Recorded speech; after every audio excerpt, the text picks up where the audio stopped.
Ang dalagang pinagpala. Si Maya. Ang pangalan niya kasing ganda ng mukha. Mapupungay ang mata, balat na parang porselana sa kinis at ngiting kayang magpatibok ng puso. Sa bayan nila siya ang reyna, ang bituin. Sandamakmak ang manliligaw. Pero sa likod ng mga ngiti niya may lungkot na nakatago. Isang pangarap na kayang abutin.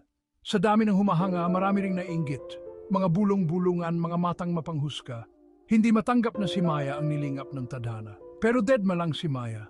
Ang importante sa kanya, pamilya at mga tunay na kaibigan. Sila ang sandalan niya, ang lakas niya. Ang paanyaya sa Capiz. Isang araw, may dumating na sulat. Imbitasyon mula sa matalik niyang kaibigan sa Capiz. Malaking handaan daw at gusto siyang makasama.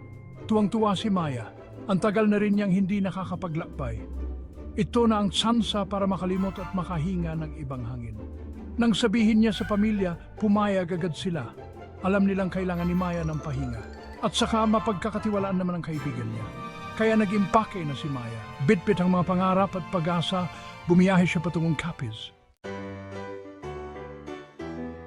Ang handaan. Pagdating ni Maya sa Capiz, sinalubong siya ng kaibigan niya at mga kamag-anak nito. Ang babait nila at sobrang saya. Parang matagal na silang magkakilala ni Maya. Inilibot siya sa malawak nilang lupain at ipinakilala sa iba pang kamag-anak.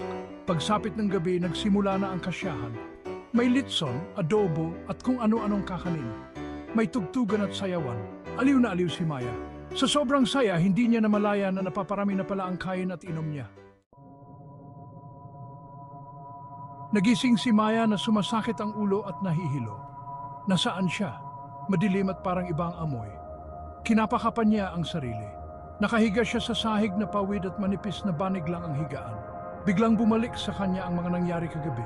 Ang handaan, ang makakaibang tao, ang masasarap na pagkain. Pero bakit parang may mali? Bakit parang may kulang? At bakit siya nandito sa kubo na to? Sinubukan ni Maya na tumayo pero biglang sumakit ang tiyan niya. Nanghihina siyang napahawak sa kanyang sinapupunan. Nang mga sandaling yon, may narinig siyang kaluskos sa labas. Dahan-dahan siyang sumilip sa siwang ng dingding. Isang matandang babae ang nakatayo sa labas. Nakaputi ito at mahaba ang puting buhok. Tumingin ang matanda kay Maya at ngumiti. Isang ngiti na nagpatindig ng balahibo niya. Huwag kang aalis, wika ng matanda sa malamig na boses. Labas! Hindi pinansin ni Maya ang babala. Kailangan niyang makaalis sa lugar na to. Kailangan niyang makabalik sa pamilya niya. Sa sobrang takot, tumakbo siya ng tumakbo hanggang sa makarating sa isang kakahuyan. Pero habang tumatakbo, may nararamdaman siyang kakaiba sa katawan niya. Parang may kung anong kumukulo sa tiyan niya. Parang may gustong kumawala sa kalooban niya.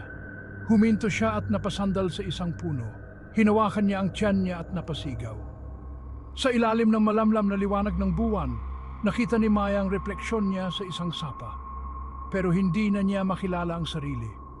Ang mga mata niya naging pula, ang mga ngipin niya naging pangil at ang mga kuko niya naging matutulis na parang kutsilyo. Si Maya isa ng aswang, ang dating magandang dalaga, isa ng halimaw. At habang nakatitig siya sa refleksyon niya, isang mapait na ngiti ang sumilay sa mga labi niya. Wala na siyang babalikan pa, wala na siyang ibang pupuntahan. Mula noon naging alamat si Maya sa Capiz, ang alamat ng magandang dalaga na naging aswang.